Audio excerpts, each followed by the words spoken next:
அஸ்ஸலாமு அலைக்கும் வரஹ்மத்துல்லாஹி வபரகாத்துஹு. கண்ணியத்திற்குரிய முஃமினீன்களே, அல்ஹம்துலில்லாஹ், அல்லாஹ்வுடைய பேரருளால் ஒவ்வொரு ஆண்டும் இறை இல்லமாம் காபாவை தரிசிக்க பல நாடுகளிலிருந்து பல லட்சம் ஹாஜிகள் பைத்துல்லாஹை நோக்கி செல்வதை நாம் பார்க்கிறோம். பெருமக்களை நாம் சார்ந்திருக்கிற ஊர்களிலும் கூட பல ஹாஜிகள் போறாங்க. போகக்கூடிய ஹாஜிகள் நம்ம இடத்துல எதிர்பார்க்கறது என்ன தெரியுமா? சஃபர் சலாமத்துக்கு துவா செய்யுங்கன்னு வாங்க.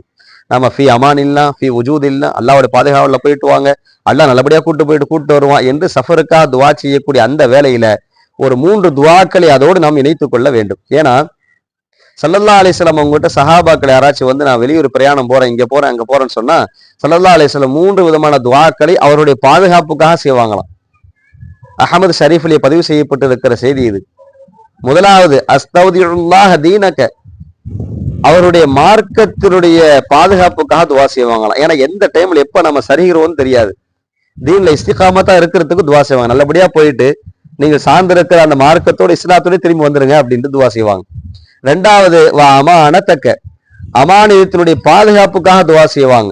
உதாரணத்துக்கு பாருங்களேன், அமானிதம் 2 இருக்குது. ஒண்ணு அல்லாஹ் ரசூலுக்கு செய்ய வேண்டிய அமானிதங்கள், இன்னொன்னு அடியார்களுக்கு செய்யக்கூடிய அமானிதம்.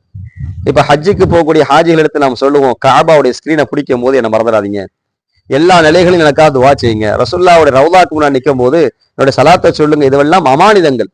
இதை சரியான முறையில் அவங்க கொண்டு போய் அங்க சேர்க்கணும். அதனால அந்த அமானிதத்தினுடைய பாதுகாப்புக்கு நான் துவா செய்யறேன் அப்படின்னு வாங்கலாம். மூணாவது அமலிக்க, செயலினுடைய முடிவு இறுதி நல்லதா அமையணும் என்பதற்காக நான் துவா செய்யறேன். இந்த 3க்காக ஸல்லல்லாஹு அலைஹி வஸல்லம் துவா செய்து அனுப்புவாங்களாம். பெருமக்களை நம்மிடத்துல ஹாஜிகள் துவாவை ஏண்டி நிற்கிற அந்த நேரத்துல இந்த 3 துவாக்களையும் சொல்லி அவருடைய சஃபர் சலாமத்திற்கு துவா செய்து அனுப்புவோம். போகிற ஹாஜிகள் நல்ல முறையில் அங்க இருக்கிற அமல்களை முடித்து தாயகம் திரும்புவதற்கு அல்லாஹ் கிருபை செய்வானாக. ஆமீன் யா ரப்பல் ஆலமீன்.